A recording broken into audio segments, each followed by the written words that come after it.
अस्सलाम वालेकुम dear friends. आज हम जिस टॉपिक को एक्सप्लेन करेंगे वो बहुत ही मिस्टीरियस और फैसिनेटिंग है, जिसका नाम है स्ट्रिंग थ्योरी। तो आज मैं कोशिश करूंगा कि स्ट्रिंग थ्योरी को जितनी आसानी से मैं समझा सकता हूं, मैं कोशिश करूंगा कि हर बंदा, इवन ये कि इलिटरेट भी समझ जाए। मेरी कोशिश होगी कि जितने इजी वर्ड्स और इजी एग्जांपल्स यूज कर सकता हूं मैं यूज करूंगा। अभी आप अपने सराउंडिंग में देखें, जिस मोबाइल में आप ये वीडियो देख रहे हो, मोबाइल है, लैपटॉप है, कंप्यूटर है, या अपने सराउंडिंग में जितनी भी चीजें हैं, उस पे आप एक नजर डालें तो आप कहेंगे कि everything is made up of atom. हर एक चीज एटम से मिलकर बनी है। फॉर एग्जांपल एक मैटर है, एक एप्पल है। एप्पल ले ले, एप्पल को आप जूम करें मॉलिक्यूल, मॉलिक्यूल को जूम करें एटम, एटम को जूम करें इलेक्ट्रॉन, प्रोटॉन, न्यूट्रॉन, न्यूक्लियस और शेल्स आपको मिलेंगे। जो शेल्स होंगे उसमें इलेक्ट्रॉन है और सेंट्रल पार्ट में न्यूट्रॉन और प्रोटॉन मौजूद है। न्यूट्रॉन और प्रोटॉन्स को फर्दर आप जूम करें, आपको क्वार्क्स, बोसॉन वगैरह मिलेंगे। फिर उनको आप फर्दर जूम करके आपको स्ट्रिंग्स मिलेंगी। तो इसका नाम तभी स्ट्रिंग थ्योरी रखा गया है। अभी आप जरा सोचें कि इसको स्ट्रिंग थ्योरी का नाम क्यों दिया है, स्ट्रिंग स्पेशली क्यों यूज किया है। जैसा कि आप एक गिटार देखें, म्यूजिकल गिटार आप देखें, उसमें जो स्ट्रिंग्स होते हैं, उसके जो तार होते हैं, वो डिफरेंट वाइब्रेशन, मतलब आप डिफरेंट तरह से आप उसको टच करें तो वो मुख्तलिफ साउंड, म्यूजिकल नोट्स निकालेगा। इसी तरह स्ट्रिंग थ्योरी में हमारा जो मेन मकसद होता है, स्ट्रिंग थ्योरी का जो मेन पर्पस है वो ये है कि जो यूनिवर्स है वो छोटे से पार्टिकल यानी एटम से मिलकर नहीं बनी है। It is made up of small tiny strings. वो स्ट्रिंग्स जो है दे आर एक्सट्रीमली स्मॉल। उन स्ट्रिंग का अगर साइज आप कंपेयर करें, या कंपैरिजन तो नहीं हो सकती क्योंकि दे आर एक्सट्रीमली स्मॉल, तो हम कह सकते हैं कि उन स्ट्रिंग्स का जो साइज है वो है 10 raised to power minus 35 metres, means 0 point पर आप 34 जीरोस लगा दे और लास्ट में एक 1 लगा दे फिर मीटर, तो आप अंदाजा लगा ले कि ये स्ट्रिंग कितने ज्यादा एक्सट्रीमली स्मॉल पार्टिकल्स है। ठीक है। तो everything is made up of strings. String से मिलकर बनी है फंडामेंटली, बुनियादी तौर पर। और वो स्ट्रिंग्स मुख्तलिफ तरह के वाइब्रेशंस करते हैं। आमतौर पर जितना भी फिजिक्स होता है उसमें हम जितने भी जो फंडामेंटल, वो हम पार्टिकल्स लेते हैं। पार्टिकल का कोई डायमेंशन नहीं होता।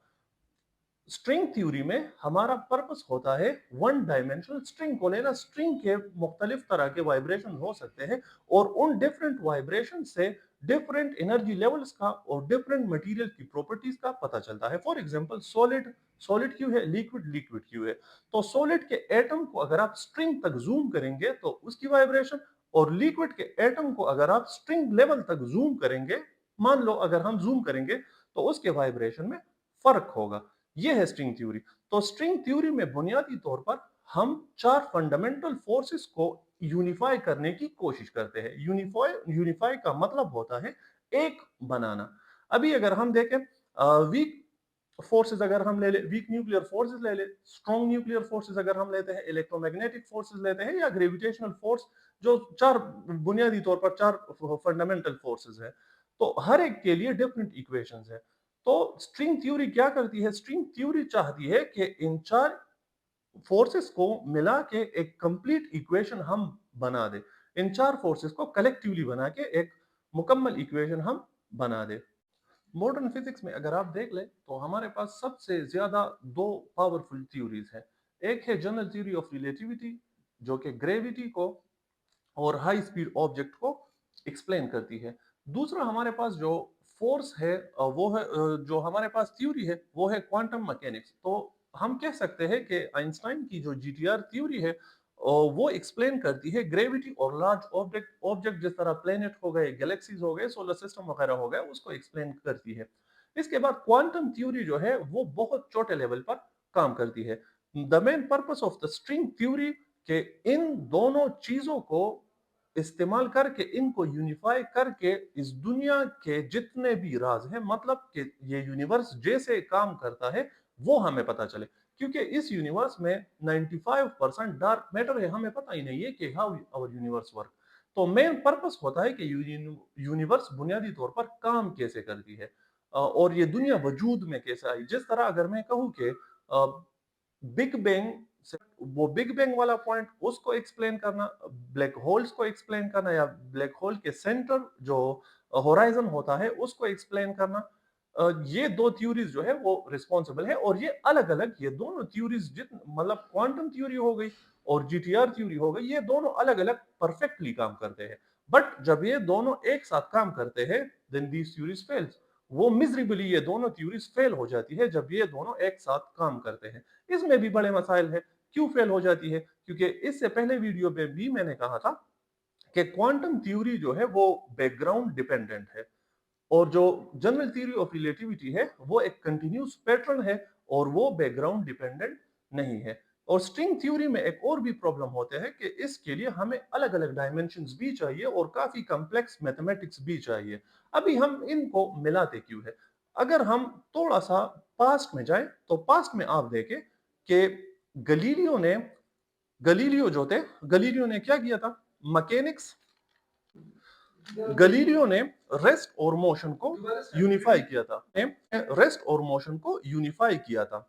इसके बाद 1979 में, अगर आपको याद है, doctor Abdul Salam Pakistani first person थे जिन्होंने नोबेल प्राइज भी लिया था। 1975 में उनके जो पार्टनर्स थे, कुलीग्स थे, शेल्डन ग्लेशो थे, एक और भी था, वीनबर्ग थे आई थिंक, ये तीन साइंटिस्ट थे डॉक्टर अब्दुल सलाम, उन्होंने इलेक्ट्रोमैग्नेटिक फोर्सेस जो थे, इलेक्ट्रोमैग्नेटिक फोर्सेस थे उसमें, और वीक न्यूक्लियर फोर्सेस, उनको यूनिफाई करके 1979 में नोबेल प्राइज भी लिया था।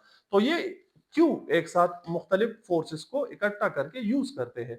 अभी मैं आपको एक एग्जांपल दे दूंगा। न्यूटन ने क्या किया था? न्यूटन ने सिंपली मैकेनिक्स और ग्रेविटी को यूनिफाई किया। जब मैकेनिक्स यानी motion of the object with forces और ग्रेविटी, जब ये दोनों चीजें यूनिफाई हो गई थी, इंडस्ट्रियल रिवॉल्यूशन आ गया था। इंडस्ट्रीज बने और बहुत ज्यादा मतलब दुनिया ने तरक्की कर ली थी। उसके बाद थोड़ा सा अगर हम आगे जाए तो फिर दो सबसे ब्रिलियंट साइंटिस्ट थे, एक थे मैक्सवेल और दूसरे थे माइकल फेराडे। तो ये दोनों साइंटिस्ट, इन दोनों ने क्या किया? इन दोनों ने इलेक्ट्रिसिटी और जो मैग्नेटिज्म है, इलेक्ट्रिक फील्ड और मैग्नेटिक फील्ड, उसको मैग्नीफाई करके इलेक्ट्रोमैग्नेटिज्म फिजिक्स का नया ब्रांच बना दिया। तो इसको इकट्ठा करने के बाद, यूनिफाई करने के बाद, जनरेटर बन गए, मोटर्स बन गए, बहुत ज्यादा तरक्की की। इसके बाद क्या हुआ? इसके बाद जी आ गए आइंस्टाइन। आइंस्टाइन ने E is equals to m c square equation निकाला। इसमें से मेस और एनर्जी स्पेस टाइम, इसको यूनिफाई करने की कोशिश की गई थी और वो कामयाब भी हो गए थे, जिसकी वजह से बहुत बड़े बड़े वेपन हमने बना दिए, जैसा कि न्यूक्लियर फिजन हो गया, न्यूक्लियर फ्यूजन हो गया, ऑलमोस्ट बड़े बड़े शिप में, स्पेस रॉकेट शटल्स में भी ये सारी चीजें यूज होती है। ठीक है, तो अभी साइंटिस्ट चाहते हैं कि हम ये क्वांटम थ्योरी और आइंस्टाइन की जो सबसे सक्सेसफुल थ्योरी है, कि इन दोनों को मिला के हम एक ऐसी थ्योरी बना दे कि दुनिया के जितने भी राज है कि उनको वो क्लेरिफाई कर सके।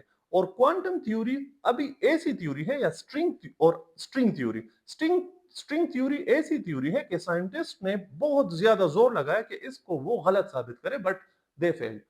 क्वांटम जो स्ट्रिंग थ्योरी है, क्वांटम लेवल पे, बहुत छोटे लेवल पे जो स्ट्रिंग थ्योरी है, ये कभी फेल नहीं होती।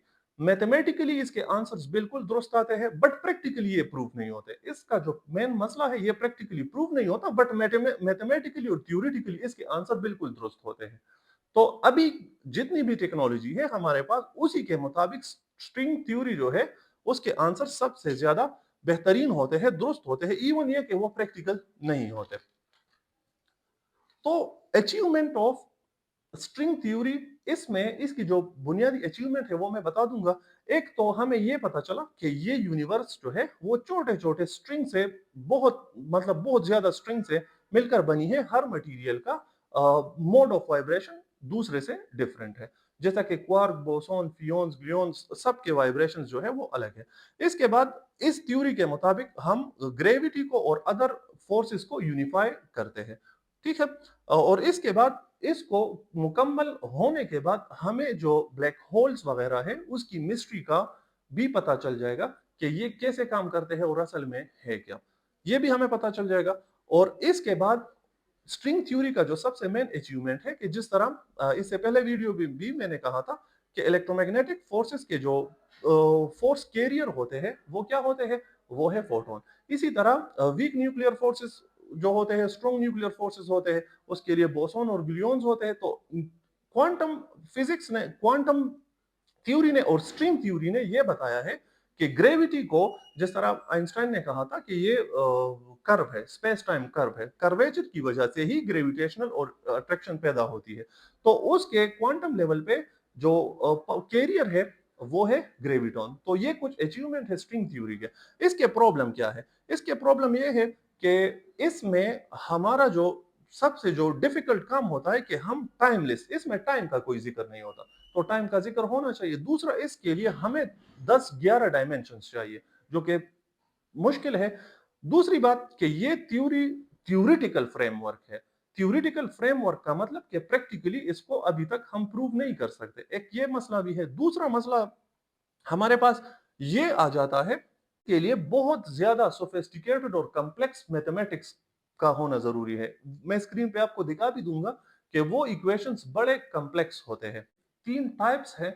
इसमें से पहला जो है वो है बोसोनिक स्ट्रिंग थ्योरी। बोसोनिक स्ट्रिंग थ्योरी में हम सिर्फ और सिर्फ बोसोन को कंसीडर करते हैं। इसके बाद है super string theory. Super string theory में बोसोन और फर्मियोन्स जो है, इन दोनों को हम कंसीडर करते हैं, इन दोनों को स्टडी किया जाता है आसान अल्फाज में। और एक है एम थ्योरी। एम थ्योरी सबसे एडवांस थ्योरी है।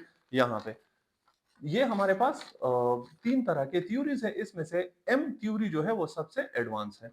अभी मैं थोड़ा सा समराइज कर लूंगा कि स्ट्रिंग थ्योरी क्या है। स्ट्रिंग थ्योरी का मतलब कि यूनिवर्स स्मॉल स्ट्रिंग से मिलकर बनी है। स्ट्रिंग थ्योरी का मकसद है कि 4 फंडामेंटल फोर्सेस को यूनिफाई करके एक इक्वेशन बना दे, जो कि सब जितने भी फंडामेंटल फोर्सेस है उसको एक्सप्लेन कर सके। इसके बाद क्वांटम थ्योरी और जनरल थ्योरी ऑफ रिलेटिविटी को यूनिफाई करने की कोशिश करती है स्ट्रिंग। स्ट्रिंग के मसाइल क्या है? क्योंकि इसके लिए कॉम्प्लेक्स मैथमेटिक्स चाहिए हमें। ये एक थ्योरेटिकल फ्रेमवर्क है, नॉट प्रैक्टिकल। बट थ्योरेटिकली ये कभी भी गलत साबित नहीं हुई है स्ट्रिंग थ्योरी। इसके लिए हमें 10-11 डायमेंशंस चाहिए, क्योंकि बहुत छोटे लेवल पे जाना पड़ेगा, फिर वीडियो बहुत एक्सट्रीमली बड़ी हो जाएगी, ठीक है, लेंथी हो जाएगी। तो कुछ अचीवमेंट्स भी है, कुछ प्रॉब्लम्स भी है स्ट्रिंग थ्योरी के, जो मैंने बता दिए हैं। और स्ट्रिंग थ्योरी में 2 तरह के जो फंडामेंटल पार्टिकल्स है वो मैं मेंशन कर लूंगा। एक है फर्मियोन्स और एक है बोसोन्स। फर्मियोन्स में फिर अपने 12 तरह के अलग अलग पार्टिकल्स होते हैं। फर्मियोन से ज्यादातर मैटर बना हुआ है। जितना भी मैटर है वो फर्मियोन से बना हुआ है, ठीक है। कंस्टिट्यूट किया है मैटर को किसने? फर्मियोन्स ने। फर्मियोन्स के फिर अपने 12 टाइप्स है। इसमें से फर्मियोन्स के 12 types of 12 different fundamental particles है फर्मियोन्स में। इसमें से 6 जो है वो क्वार्क की कैटेगरी में आते हैं, 6 जो है वो लेप्टॉन्स की कैटेगरी में आते हैं। इसके बाद एक पार्टिकल है बोसोन्स। कुछ boson is a simple word. Boson जो है वो ऐसे पार्टिकल है जो कि फोर्स को ट्रांसमिट करने के लिए, मतलब एज अ मीडियम, फोर्स तो बगैर मीडियम के ट्रांसमिट नहीं हो सकता, तो फोर्स एक्ट करने के लिए बोसोन लगते हैं। जिस तरह बोसोन में फिर हमारे पास कौन कौन से आते हैं, इसमें फिर फोटोन भी आते हैं, इसमें फिर ग्लून भी आते हैं, ठीक है। तो ये सारे बोसोन की कैटेगरी है जो कि फोर्सेस को कैरी करते हैं, ठीक है। और इसी के मुताबिक ग्रेविटी के लिए हमने ग्रेविटोन भी यूज किया है, और मैंने कहा था कि वो थ्योरेटिकली करेक्ट है बट नॉट प्रैक्टिकली। अभी तक ग्रेविटोन डिटेक्ट ही नहीं हुआ है, ठीक है। तो ये कुछ बेसिक चीजें थी कि साइंसदान इसके पीछे क्यों पड़े हैं। क्योंकि मैंने कहा था कि जब भी 2 या 2 से ज्यादा फोर्सेस को मिलाया जाता है, दुनिया ने बहुत ज्यादा तरक्की की है और बहुत, मतलब कॉम्प्लेक्स क्वेश्चंस के आंसर्स हमें मिले हैं। तो साइंटिस्ट चाहते हैं कि जो सबसे 2 पावरफुल थ्योरी है वो है क्वांटम थ्योरी और जीटीआर थ्योरी, इसको मिलाए और जितने भी बड़े बड़े राज हैं कि वो राज सॉल्व हो जाए। तो स्ट्रिंग थ्योरी का कुछ ये बेसिक प्रिंसिपल था, मैंने बता दिया। आइंस्टाइन जो थे, एल्बर्ट आइंस्टाइन, उन्होंने हमेशा कोशिश की थी कि ये दोनों इक्वेशन एक साथ काम कर ले। इस पे आइंस्टाइन ने 30 इयर्स लगाए और इसको थ्योरी ऑफ एवरीथिंग भी कहते हैं। आइंस्टाइन कोशिश कर रहे थे कि वो एक थ्योरी बनाए जो थ्योरी ऑफ एवरीथिंग है, जो कि इस दुनिया में जितने भी राज है, मतलब पार्टिकल क्यों ऐसे एक्ट करते हैं, ग्रेविटी का जो मेन सोर्स है अभी तक किसी को पता नहीं है कि वो ब्लैक होल के सेंटर में क्या है, वर्म होल्स क्या है, मल्टीवर्स क्या है, मतलब वो कहीं और जाने का रास्ता है, कोई दूसरी यूनिवर्स मौजूद है। तो ये तमाम आंसर्स जो है, जब ये दोनों थ्योरीज, जीटीआर थ्योरी और क्वांटम थ्योरी जब मिल जाए तो वो हो जाएंगे। और इसको फिर थ्योरी ऑफ एवरीथिंग का नाम आइंस्टाइन ने दिया था। बट 30 साल लगाने के बाद भी वो थ्योरी ऑफ एवरीथिंग कंप्लीट ना हो सकी और इसमें फिर आइंस्टाइन की डेथ भी हो गई थी। तो ये कुछ बुनियादी चीजें थी जो आपको बताना जरूरी भी थी। कि हर इंसान को पता होनी चाहिए कि स्ट्रिंग थ्योरी क्या है, कैसे काम करती है। ठीक है, आपको अच्छी तरह समझ आ गई होगी। Thank you so much for listening. अगर वीडियो अच्छी लगे तो प्लीज कमेंट कर सकते हैं आप, लाइक करें, शेयर करें, और आपको जो भी प्रॉब्लम्स है कमेंट में लिखें। मैं कोशिश करूंगा कि एक शॉर्ट वीडियो बना के आपको उसका आंसर दूं। Thank you so much. Allah Hafiz.